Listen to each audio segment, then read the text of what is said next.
భారతదేశంలో అనేక ఆలయాలున్నాయి. ఒక్కో ఆలయానికి ఒక్కో ప్రత్యేకత ఉంటుంది.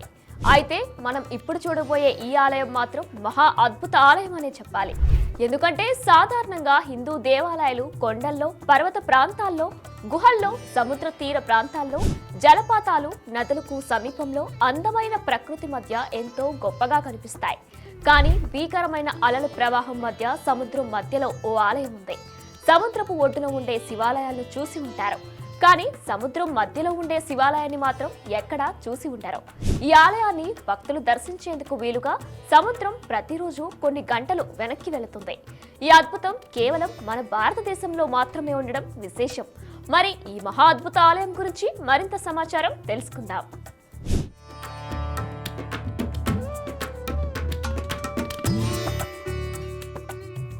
గుజరాత్లోని భావనగర్కు తూర్పున 23 కిలోమీటర్ల దూరంలో కొలియాక్ సముద్ర తీర ప్రాంతం ఉంటుంది. కొలియాక్కు తూర్పున సముద్ర తీరానికి 3 కిలోమీటర్ల దూరంలో నిష్కలంక్ మహాదేవ్ ఆలయం ఉంది. నిష్కలంక్ అంటే పాపాలు దూరం చేసేది అని అర్థం. మహాభారత యుద్ధం తర్వాత పాండవులు తమ దోషాలను, కలంకాలను ఇక్కడే రూపుమాపుకున్నారని పురాణ కథనం. అందుకే ఇక్కడ శివుణ్ణి నిష్కలంక్ మహాదేవుగా పూజిస్తారు. కోలియక్ సముద్ర తీరానికి ఉదయం పూట వచ్చే టూరిస్టుకు ఇక్కడ ఎటువంటి ఆలయం ఉన్నట్లు కనిపించదు. ఎందుకంటే ఆ సమయంలో ఆలయం పూర్తిగా నీటి మునిగి ఉంటుంది. సముద్రం మధ్యలో ఆలయం ఉందనడానికి సూచికగా ఆలయ ధ్వజస్తంభంపై ఉండే జెండా మాత్రమే రెపరెపలాడుతూ కనిపిస్తుంది. మధ్యాహ్నం 11 గంటల దాటిన తర్వాత నుంచి సముద్రం మెల్లగా వెనక్కి వెళ్లడం ప్రారంభిస్తుంది. దీంతో భక్తులు ఆలయానికి చేరుకునేందుకు మార్గం సుగమవుతుంది. ముఖ్యంగా పౌర్ణమి, అమావాస్య రోజుల్లో భక్తులు ఇక్కడికి అధిక సంఖ్యలో దర్శనానికి వచ్చి అలలు ఎప్పుడు మాయమవుతాయో అని ఎదురు చూస్తూ ఉంటారు. ప్రతి ఏటా మహాశివరాత్రి పర్వదినం రోజున ఇక్కడ అత్యంత వైభవంగా ఉత్సవాలు జరుగుతాయి. సముద్రం మధ్యలో ఈ ఆలయం నిర్మాణం ఎలా చేశారనేది నేటితరం ఇంజనీర్లకు, సాంకేతిక నిపుణులకు అంతుచిక్కని పెద్ద ప్రశ్నగా మిగిలింది. ఈ ఆలయానికి వీక్షించిన వారు ప్రాచీన భారతీయుల పనితనాన్ని, నైపుణ్యాన్ని కొనియాడుకుంటా ఉండలేరు.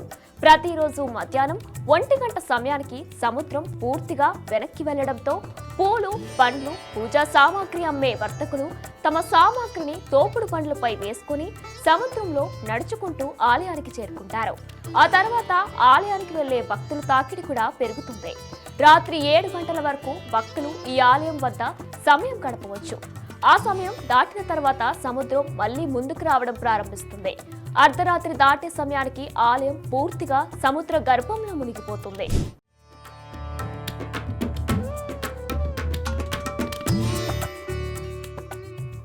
ఈ అద్భుత ఆలయం వెనుక ఆసక్తికరమైన కథ ఉంది. మహాభారతం యుద్ధం సమయంలో పాండవులు కౌరవులపై యుద్ధాన్ని గెలిచిన విషయం అందరికీ తెలిసిందే. అయితే ఆ యుద్ధంలో సొంత బంధువులను చంపిన పాపాలను వారు మూటగట్టుకుంటారు. ఆ పాపాల నుంచి విముక్తి పొందడానికి పాండవులు శ్రీకృష్ణుడిని ఆశ్రయిస్తారు. అప్పుడు శ్రీకృష్ణుడు ఒక నల్లని ఆవుకు నల్లని జెండాను కట్టి అవి ఎంత దూరం వెళితే అంత దూరం వాటి వెంట వెళ్ళమంటాడు. ఎప్పుడైతే ఆ ఆవు, జెండా తెల్లగా మారుతాయో అప్పుడు ఆ పాపాల నుంచి విముక్తి దొరుకుతుందని సెలవిస్తాడు. కృష్ణుడి సూచన మేరకు పాండవులు రోజుల తరబడి వాటి వెంటే నడిచేవారు. ఎంత దూరం నడిచినా వాటి రంగులో మార్పు రాలేదు. ఎప్పుడైతే చివరిగా ఆవు, జెండా కోలియక్ సముద్ర తీరానికి చేరుకున్నాయో అప్పుడు ఉన్నట్టుండి అవి తెల్లగా మారతాయి. అప్పుడు 5 అన్నదమ్ములు ఆ ప్రదేశంలోనే కూర్చొని పరమశివుని కోసం ఘోర తపస్సు చేస్తారు. వారి భక్తికి మెచ్చిన శివుడు ఒక్కొక్కరి ఎదుట ఒక్కో స్వయంభూ శివలింగంగా అవతరిస్తాడు. దీంతో పాండవులు అమితానందపడి ఆ 5 శివలింగాలకు పూజలు నిర్వహించినట్లు పురాణ కథనం ప్రాచుర్యంలో ఉంది. పాండవుల పాపాలను కడిగిన ఈ పరమ పవిత్ర ప్రదేశం అప్పటి నుంచి నిష్కలంక్ మహాదేవ్గా ప్రసిద్ధి పొందింది. భాదర్వి మాసంలో అమావాస్య రోజున పాండవులు ఈ ఆలయాన్ని ఇక్కడ స్థాపించడంతో ప్రతి ఏటా ఆగస్టులో అమావాస్య రోజున వైదర్వి అనే పండుగను ఘనంగా నిర్వహిస్తారు. ఆలయాన్ని సందర్శించే భక్తులకు ప్రతి శివలింగం ఎదుట ఒక నంది కనిపిస్తుంది. భక్తులు ముందుగా పాండవ కొలను అని పిలువబడే నీటి గుంట వద్ద తమ కాళ్లను శుభ్రపరుచుకొని పూలు, పళ్ళు, పండ్లతో శివలింగాలకు స్వయంగా అభిషేకిస్తూ ఉంటారు. ఇక్కడ ప్రతి అమావాస్య, పౌర్ణమి రోజుల్లో కెరటాలు చాలా ఉధృతంగా వస్తూ ఉంటాయి. భక్తులు తెల్లవారుజామునే ఇక్కడ చేరుకుని కెరటాలు శాంతించే వరకు ఎదురు చూస్తూ ఉంటారు. మనకు బాగా కావలసిన వారు ఎవరైనా మరణిస్తే వారి అస్థికలను ఇక్కడ నీటిలో కలపడం ద్వారా వారి ఆత్మకు శాంతి చేకూరి ముక్తి లభిస్తుందని బలంగా నమ్ముతారు. ఆలయం గోపురంపై సూచికగా ఎగిరే జెండాను సంవత్సరానికి ఒక్కసారి మాత్రమే మారుస్తారు. ఇప్పటి వరకు తుఫాన్ల వలన కానీ అలల వల్ల కానీ ఈ జెండా దెబ్బతిన్న దాఖలాలు లేవు. దేవుడిపై భక్తి, పర్యటనల పట్ల ఆసక్తి ఉన్న వారికి ఈ ప్రదేశం తప్పకుండా ఓ మరుపురాని అనుభూతినిస్తుందనడంలో ఎంతమాత్రం సందేహం లేదు.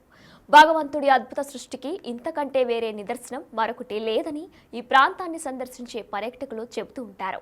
ఈ ఆలయ విశేషాలు తెలుసుకున్న ఎవరైనా జీవితంలో ఒక్కసారైనా ఈ సాహసభరిత యాత్ర చేయాలని కోరుకుంటారు. మార్చి నుంచి జూలై మాసాలు ఈ ఆలయాన్ని సందర్శించేందుకు మంచి సమయంగా చెప్పవచ్చు. మరి ఈ మహా అద్భుత ఆలయాన్ని మీరు కూడా దర్శించండి, అద్భుతమైన అనుభవాన్ని ఆస్వాదించండి. For more videos like this, subscribe Big TV channel.